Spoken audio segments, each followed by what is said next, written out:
All right, welcome back.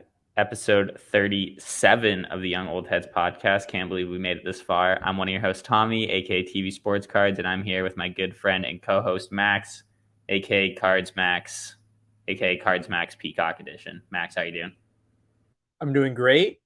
It's a little bit surprising that we're 15 weeks away from a year, but at the same token, Tommy and I do this literally every single weekend, barring very few exceptions. So it's not shocking at all that we're getting this close to a year. Every week you give an update on how close to a year we are. Yeah, and yeah, half a I love year. it. I love it. Do you want to Definitely give the people just beating quick that joke to death. what? I'm gonna keep beating that joke to death. Oh yeah, definitely. Do you want to give the people just a rundown of your week, Max? Do you do anything fun? Not really. Card related. I have not done. I have not gone to any shows. I have not had any big pickup buys. Today is Sunday, so I may be watching some auction houses to see if there's anything interesting that catches my eye or attention. But this week has been pretty dormant.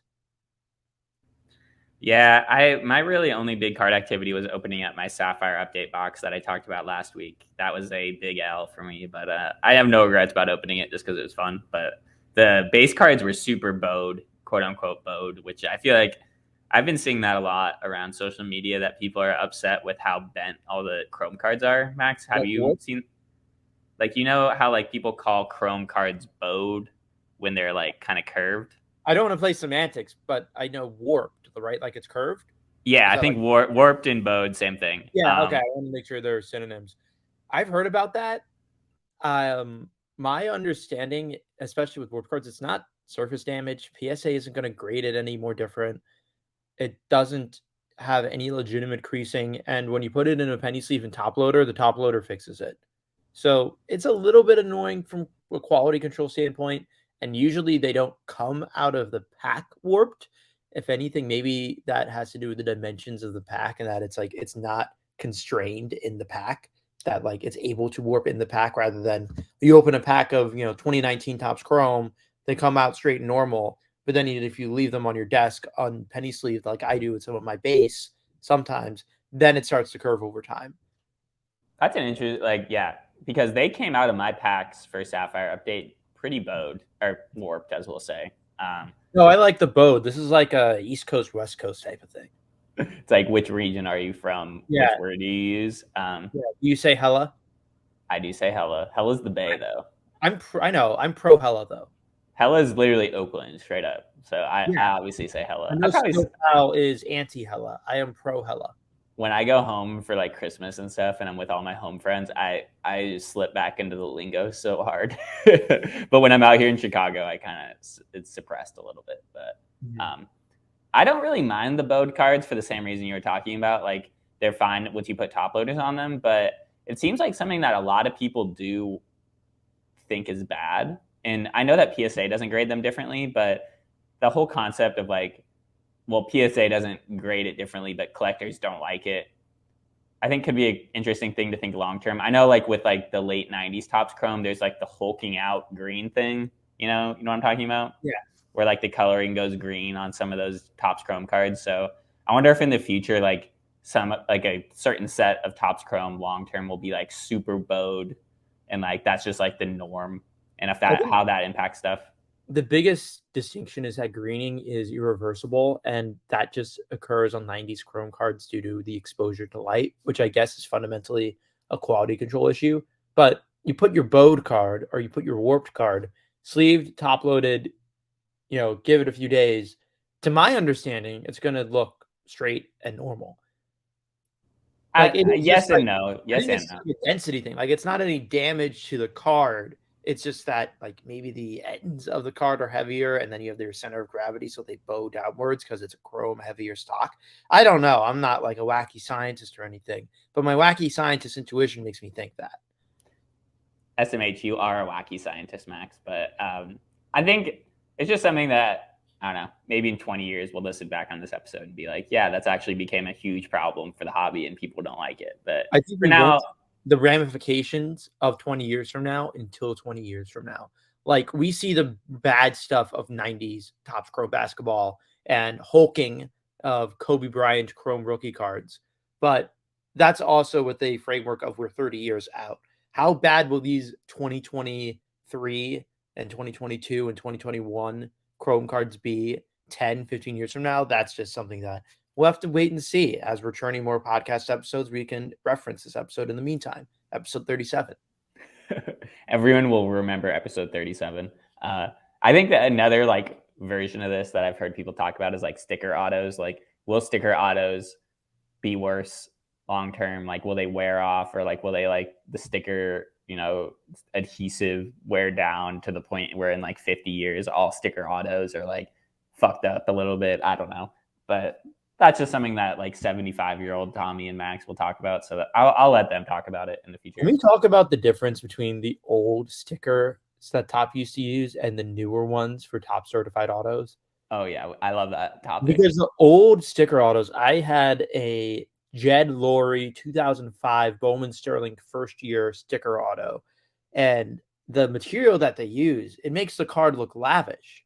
You have the hologram on the back, you have the shiny, lustrous sticker on the front, but on the modern day stickers, you just have this little flimsy little guy where someone wrote his name. My problem with that is like now it just seems like they're trying to like hide the fact that it is a sticker. While I feel like in the past they used to kind of like make the sticker cool, enhance it a little bit, have the hologram, make it look kind of cool. So I agree with you on that. So no, Tommy, have you heard about this like Ronaldo sticker issue that's happened? Not. So on Topps Deco, they're with soccer in general, a lot of people have some of the same names. Cristiano Ronaldo is the one that's often debated with. Messi is one of the greatest soccer players of all time. He's referred to as CR7. And there's another player for Real Madrid, Ronaldo Nazario. I totally butchered that pronunciation. I'm just going to refer to him as R9. And yeah, he played for Real Madrid, and his name naturally is also Ronaldo. So in this year's is Topps Deco, which is a soccer product, kind of with like a Gatsby 1920s, 1930s like look. Why they're doing that with a soccer product that's pretty much exclusive to Topps UK, I have no idea. But they used CR7 autos, sticker autos, on R9 cards. So R9's autograph on that card is actually a Cristiano Ronaldo autograph, and there's not many of them. I think it's only like numbered to 25 and numbered to 50, numbered to 10, and I think a 1 of 1. But I believe every single copy of this card uses CR7's auto, and I have to imagine both CR7's auto is more expensive, as well as this just being a huge botched scenario by Topps. I don't know how and what manner they're fixing this with, but definitely shows the faults in using sticker autos in the first place. Yeah, especially when you have presumably not highly paid or highly cared about, employees that don't really care about. They're just putting the sticker onto the card. Yeah, I feel like on social media you often see like fucked up sticker auto situations, like upside down stickers or like the wrong player. I think my favorite example of that ever is, I think it was 2007 or 8 Donruss Elite Baseball. We've talked about that set as like the first prospect set for a lot of guys. I know that there's a guy that didn't make it out of AA ball, that his autograph on all like 530 of his cards in that autograph set, are sticker autos of Magic Johnson. No way. That's so funny. Yeah, so I think Donruss or Panini, whoever owned them at the time, they literally fucked up and put on this pitcher like prospect who never made it out of AA ball, has all Magic Johnson autos on his cards, which I think is just absolutely hilarious. I've never heard of that before. That's incredible. Yeah, that's amazing. But Max, this week, other than talking about Topps quality control in general, which I think is always a fun topic and always gets people going, we're going to talk a little bit about collecting basketball cards, because lately I feel like we've been hitting baseball pretty heavy, and I'm a little biased. I know you're biased, but basketball is my game of collecting for the most part. Obviously, I do baseball a lot, but what inspired this is our good friend of not really, I doubt he listens to this, but at Ephus Pitch on Instagram, he does a list of like top 10 non-insert, non-auto modern rankings for like baseball. And his list, I'll just run these through. It's basically just like anything that like would be the most collectible for a baseball set. I'll just start the top 10 list just for the reference for people. Number 10 was Topps Finest Gold Refractors. Number 9 was Topps Chrome Blue Refractors. Number 8 was Topps Heritage Black Refractors, which I just got that posy. I agree with that one. Number 7 was Topps Opening Day Variations. We've talked about those before. Number 6 was Bowman Chrome Gold Refractors. Number 5 was Topps Heritage Throwback Variations. Basically like the photo variations of Heritage. I like those. Haven't collected too much of those, but I like those. Number 4 is Topps Flagship Blacks. Take a shot if you're playing the Young Old Heads drinking game. Number 3 was Topps Chrome Gold Refractors. Number 2 was Topps Chrome SSPs. And then number 1 was Topps Flagship SSPs. So that's a list of like, I think with baseball collectors, they quote unquote love continuity. And I think that, there's a certain level of like hierarchy that is really strictly held to for baseball that like holds throughout years. And I think this list, obviously we could argue. I don't think that I can argue a lot with that list. Yeah, I know. There's plenty to argue with it. But basically, I think the point is that making a list like this for basketball would be really difficult because Panini messes things up all the time. There's always like a lot of variations in what's going on. But I just pulled out some of my favorite basketball cards in my collection just to talk about as like why I collected them. Get your thoughts, Max, on like what you think about them and like compared between each other of like collectability. My judgment once you give me this list. I didn't make like a formal list. I'm just going to go through some cards and I'm going to talk about like set by set what I think the best cards are to collect. We're going to start though with Hoops. So Hoops is interesting because it's like an older set in terms of like its history. I think it started in 1990. But it doesn't really have an iconic parallel. Like Max, what would be the first parallel that comes to your mind when you think of Hoops basketball? Is it bad that I don't know if I can name any? I always have the constant battle of, so we have Topps Flagship for baseball. What is the flagship equivalent for basketball? And at first I was thinking Hoops because Hoops is just a plain paper set, is the first release of the year, a first release that has NBA rookies in their drafted uniforms and entirely licensed apparel. But then the counter argument is Donruss, because Donruss also has optic plate off it, and that's the equivalent of Topps Chrome and Donruss paper. But also it's a little bit of a flipper gimmicky set. But is it just because it's more popular doesn't mean it's not flagship? I don't know. But point being, gold laser out of 10. Not even a true gold. I think it's a gold laser or gold hyper out of 10. That's in Hoops. That's the first parallel that comes to mind, in part because I owned one. But for Donruss, though, I can think of a lot of other parallels that come to mind. Okay, that's interesting. I know I sent you that Desmond Bain Black Laser 101 rated rookie this week on Instagram. That was a banger. It bangs. That bangs. But all right, the one that comes to my mind first, and maybe this is just like a little biased, I feel like Hoops is like popular for their quote unquote explosion parallels. Like you have the teal explosion, which is a Fat Pack exclusive. So it's hard to say a retail, like a really common retail parallel is super iconic or whatever. But I do think that those are like something that collectors, favor heavily. But the two ones that I think are like I have issues with, but I think are the best. There's a out of 199, what I think is just called a hollow parallel, maybe just a silver.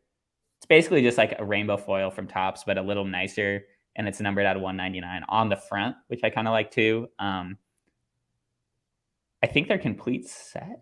I don't know if they're pack pulled or not, but the other one that I think is probably, in my head, maybe the best one to have is the out of 25 artist proof. But the problem with these is that they are literally the same card.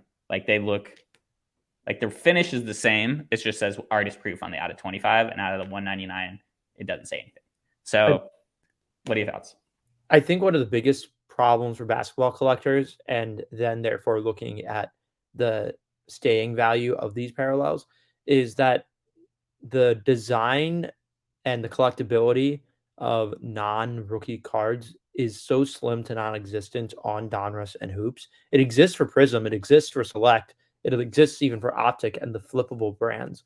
but a nice paper Steph Curry, low numbered out of 25, refractor or artist proof. It just doesn't. I don't know if it doesn't have the clout value or the sticking point or of the allure. I think when you look into the lack of longevity with these brands, what's make it not desirable, and the parallels are lame as well. Artist proofs are lame. They're a cop out. Don't give me a Donruss blue press proof out of 149 where you just change the text to be purple instead of the normal boring white and gray and black. Give me something that isn't an artist proof. The photons and dragons and whatever in Optic are fun, but when we're looking at what should be the traditional paper flagship iconic, you think of it when you think of Panini basketball, or at the very least the paper equivalent of it. Artist press proof does not do it. Refractor numbered out of 199 does not do it. No, I disapprove. I agree, but you did say something that I'm going to counter right now, which is the non-rookie card collecting for basketball is tough. But there is one set that I think Panini, obviously this is a co-op. They copied this from previous years, and this is not a unique idea by them, but it has caught on with collecting, and I've seen it, the set collecting, and I think we've talked about making inserts cool again. One that is very popular and I think is a huge win and something that is very collectible are the slam inserts from Hoops. So Slam are fire. Yeah, so I'm holding up a Steph Curry hollow one from 2021 Hoops. I know now that he now has a couple of them now that they've done it for a couple years, but I think the slam inserts are a rare win for Panini in terms of getting basketball collectors to care about non-rookie cards. I think they obviously still have work to do with the parallels of them. And I don't really even know how many more slam magazines they can really pull out of their ass to make make more of these inserts, because I don't. 12 a year, right? Yeah, I mean, I don't.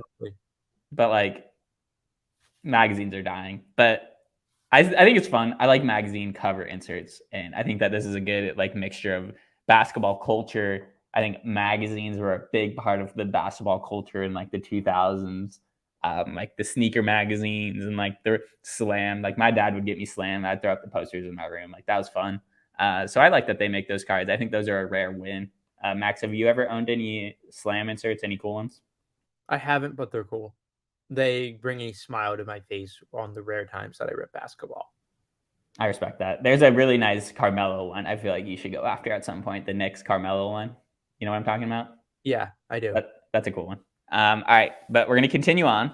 A very popular set early in Panini's days of basketball that now has fallen off so hard. And I feel like this is a good parallel to what we're, no pun intended, but what we were talking about with the Topps Independence Day parallels, how bad they are now. I'm a huge fan of the early days of Panini Crusade. So Crusade, love Crusade. So Crusade was we got to get Mitch to talk about this, but Crusade was like a late 90s, one of the first really rare parallel induced sets. But they brought it back in the, when Panini started making basketball cards, and they just really pop the early days ones. Like this is a David Lee from the National out of 5 one, just really reflects hard. And then a couple of a clay blue Crusade and a clay silver one here. I just really like what they did. I think they're really clean looking cards that when they still did good finishes to the refractors and prisms were just really nice looking. And I just hate that out of all the products that they've decided to butcher over the last few years, like Marquee and Crusade are the two ones that come to my mind that they've shoved into Chronicles. They've put out Flux Zone product, but they can't, give these products that actually have a pretty good amount of hobby history to them. They kind of are slacking yet. Have you ever owned any Crusades, Max? Yes. Back when I was in my middle school, high school age of ripping, when basketball was more like, oh yeah, it's not baseball, but it's actually cheaper to rip.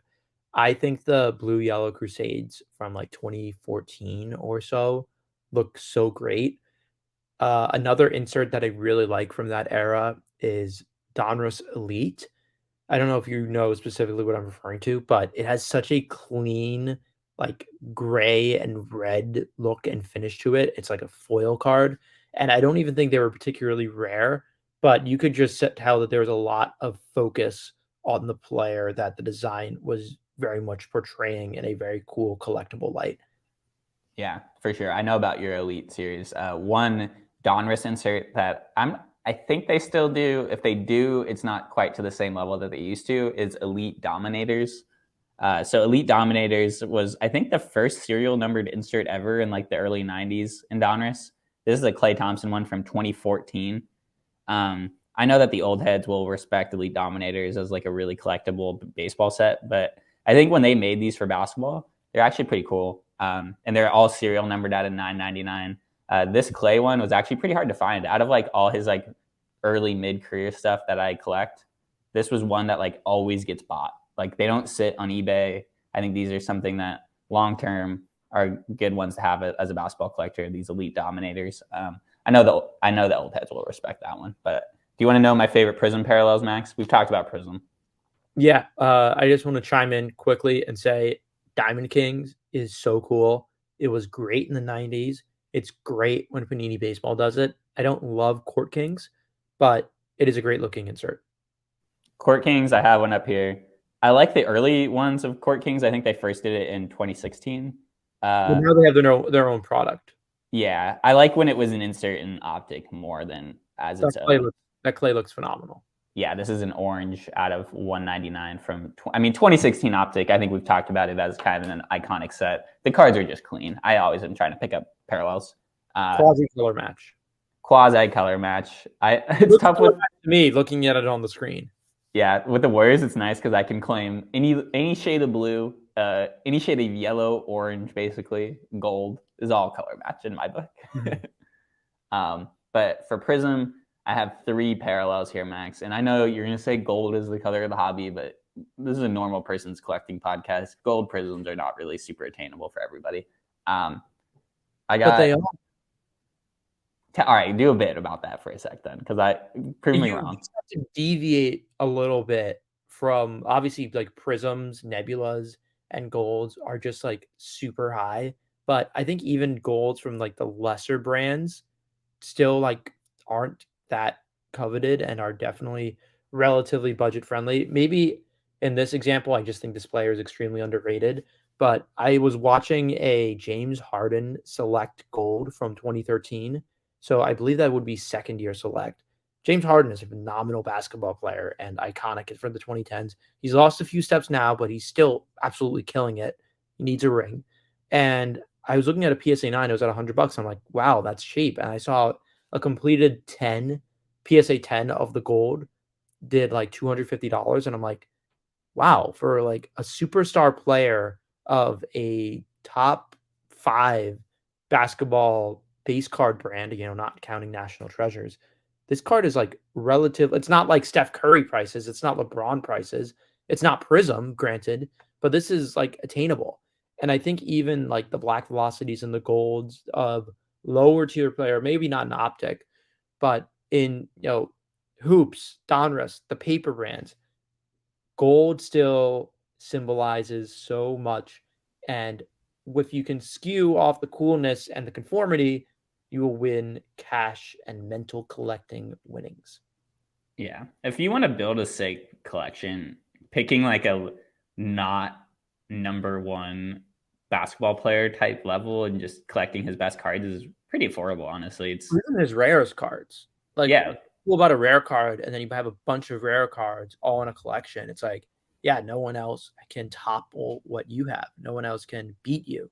And collecting is all a little bit of a clout battle, if not to other people, then to ourselves, just to find that we can collect the things in the coolest possible way and that our collecting tastes are right in our own head. Even if you're humble, even if you're double humble, we still all think like this.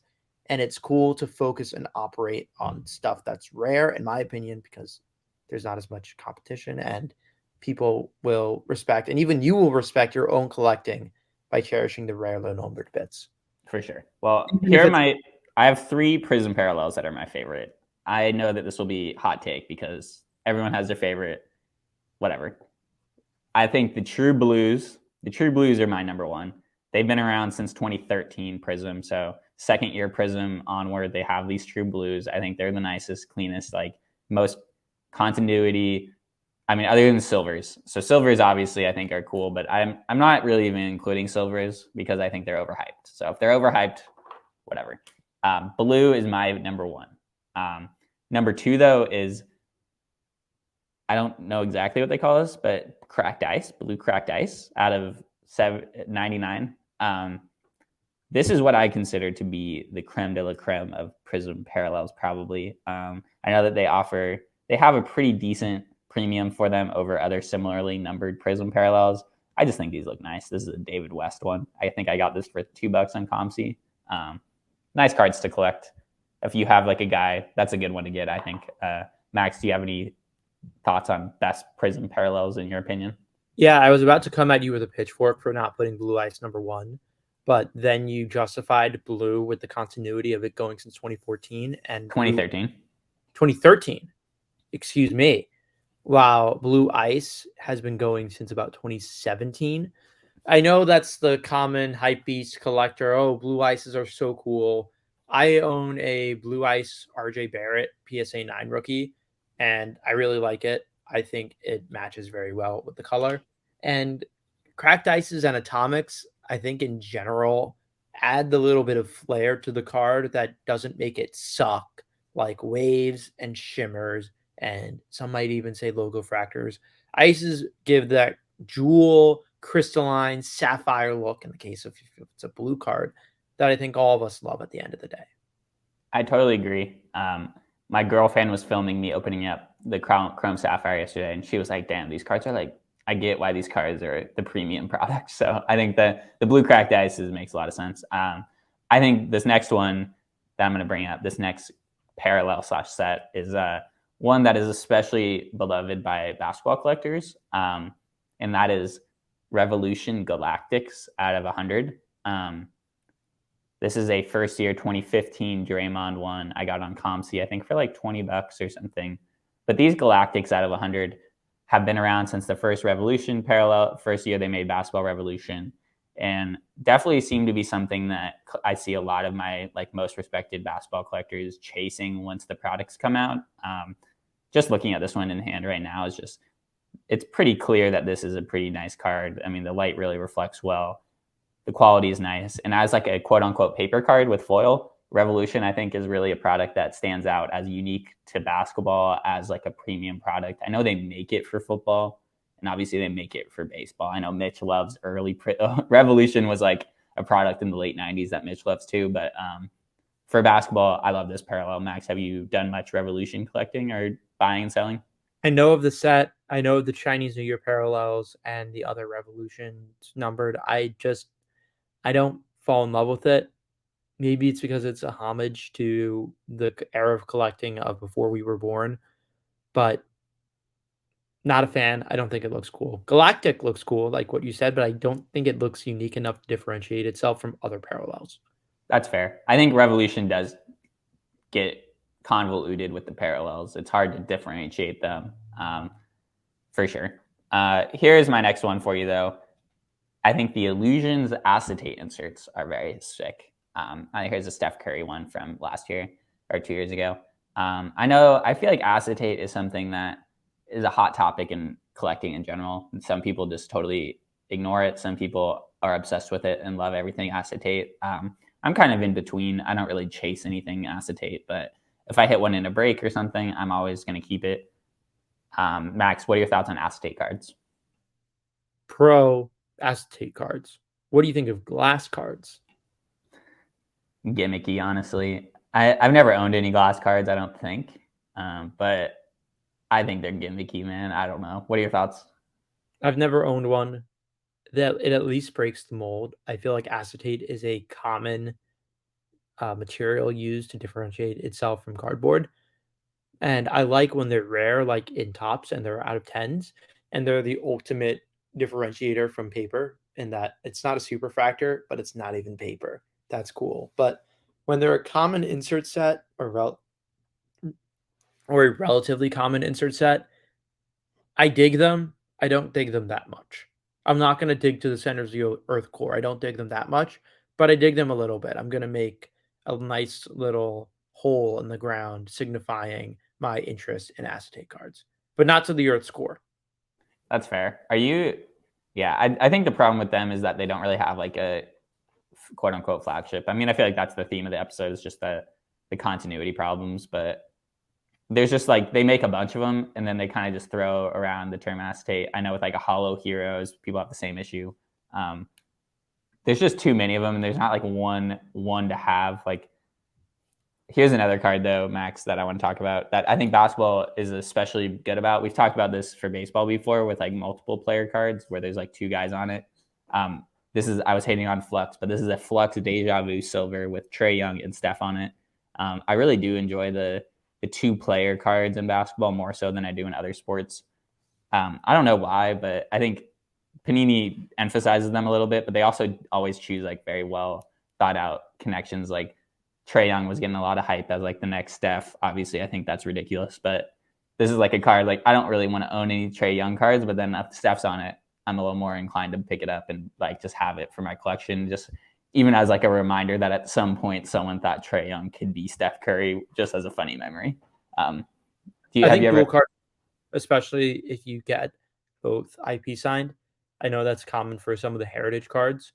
And even I think there's an optic contenders or maybe just optic normal subset where it's just they have inserts and it's two players. I think there's one of Justin Herbert and Jordan Love, and I think Herbert and Joe Burrow. That's cool. I like it. It's fun. There you go. I'm going to give one more shout out to an optic parallel that we haven't talked about, which is just the true reds out of 99. I think are really, really clean. I know in optic, the blues are out of 49. I do like those too. I just didn't have any in the box that I was looking through, but this is a clay red out of 99. I think the reds are super undervalued. I think a while ago I sent you like a Jalen Green true red rated rookie optic, and it was going for way cheaper than I was expecting. So I think when it's not a team color match, even with Clay or whatever, the Warriors obviously he's not red's not a team color, but I just feel like those are kind of slept on in general. I just don't see them very often on eBay, which also makes me inclined to think that collectors are swooping them up and keeping them for their collections. If it's not out of 5, I say goodbye. Even in Chrome Update, when it's out of 25, you say goodbye. It makes me feel weird. Yeah, it makes me feel It weird too. should be out of 5. Well, Max, that was kind of the list of all of them I had. The last set that I wanted to bring up as just like a cool one that I have fun collecting is a Contenders Optic. Here's a blue out of 99 clay base parallel. And then I really enjoy their, what are these called? Playing the numbers game. They just do like good like inserts based on games that happened in the year before. So like if a guy pops off, has like, let's say Donovan Mitchell scored 71 points. There'll be one of these cards next year in Contenders Optic that's like Donovan Mitchell scores 71 points. Those are cards. Go ahead. No, I said you mean Darius Garland, who scored 71 points. What are you talking about? I know who I'm talking about. I know. I'm poking some fun. But those are like things, I think specific games are like things that basketball is more fun to collect in basketball than baseball. Like obviously if someone throws a perfect game or something, I will collect a card of like Matt Cain, I think has a perfect game card from one of the top sets. And I'd collect that. And I know that in like update, and when it used to be called update and highlights, they used to throw in a lot of like specific games that happened. Like the Miguel Cabrera hits 3,000 hits. I don't think Poole has got one because it was too late in the year, but I think in my head, basketball, those are more fun to collect in basketball than in baseball. More so just because like the individual games in basketball are much more iconic. Like everyone remembers Kobe's last game. Everyone remembers, when Steph had 13 or 12 or 13 threes against the Thunder and hit the double bang Mike Breen call game, and like when Dame hit the buzzer beater to beat the Thunder in the playoffs, that sort of stuff. Those are iconic moments that Panini does at least a halfway decent job of capturing. I know I've talked about this set obviously before, but the Road to the Final set, I just picked up a Steph Curry one from the finals out of 199 where he's doing the night celebration. And I just think that card is going to be maybe, honestly, in my opinion, this is maybe recency bias, the Steph Curry card to have outside of his rookie cards is going to be that card out of 199, the night card. So I bought one, kind of cashed out, sold some Steph rookie cards to afford it. I just think it's a good one to have long term. So, Max, what are your thoughts on that? I like cards that are cool to collect. When Topps copies Panini, imitation is the finest form of flattery. That I forget the other half of the quote, but it's not very friendly. But in that regard, Topps just tries to steal ideas from Panini. Panini has some good ideas, but most of their ideas suck. But when Panini hits a good idea, it's sometimes cool. And I'm glad that you found your collecting niche in that regard. Well, thanks for letting me spew about basketball for a little bit. One thing to remember is that all of Panini's best ideas are probably copied from previous card brands, so, but still can find some stuff to collect and like make your stuff unique. But Imitation, Max, imitation is the sincerest form of flattery that mediocrity can pay to greatness. Panini is not greatness, but they sometimes have greatness. make it a quote. Max, do you have any cards that you bought this week that you want to talk about? Did I have any cards that I bought this week that I want to talk about? I have not bought many cards recently because coming back from the Dallas show, I didn't want to have a bunch of mail at my doorstep and also allocate funds towards that mail that I would be spending at Dallas. So my mail has been slower than ever lately and uneventful and boring and not card friendly. All right. Well, I at least have a couple cards that I'll talk about then, just to fill the time before we end here. Actually, I have one thing, Max. This is a special, unique little thing that we're doing here. Our good friend Gaby Cardstacks sent me a question last week, and I want to just hear your thoughts on it. He wanted to know, basically, if someone's rookie card is not in their most iconic jersey, let's say Anthony Rizzo's in a Padres uniform, or even if you're saying jersey or uniform, because I'd say the Steph Curry rookies are not in an iconic uniform. I would argue that the Davidson uniform is iconic, but regardless. I'm not saying Davidson uniform. I'm saying the red and yellow Warriors old logo. Oh, I love that. See, I love it too, but it's not iconic. It's not what he's known for. True. How much does that impact the color match price? Like, I think the color match just as a jersey number, it has to be something in someone desirable.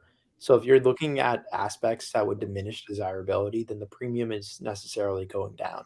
This isn't calculus. There's no math. We can't take the derivative of a jersey number function and then get an output value. If there's reasons that the card isn't cool, and then we're in a game where it's worth what someone's willing to pay. And if your card is not cool, people are going to pay less. Yeah, there you go. Collecting cards is not calculus. You heard it here first from Max. But Max, I bought some cards this week that will make you proud. I bought some soccer cards from our good friend Infinite Cards. I bought my first ever Peacock Mosaic. And I love how this looks. It looks fucking dope. But I also don't know anything about soccer. So when I buy soccer cards, I just go purely based off aesthetics and what I know to be rare. So got a good deal on that. And then I bought a 2014 Prism insert, red, white, and blue of one of the Dutch guys. So I had fun this week collecting soccer cards. And then I had a viral card on Twitter this week. I had a tweet about buying a card that I probably shouldn't have bought, which is a Jamarcus Russell red refractor 2007 out of 139.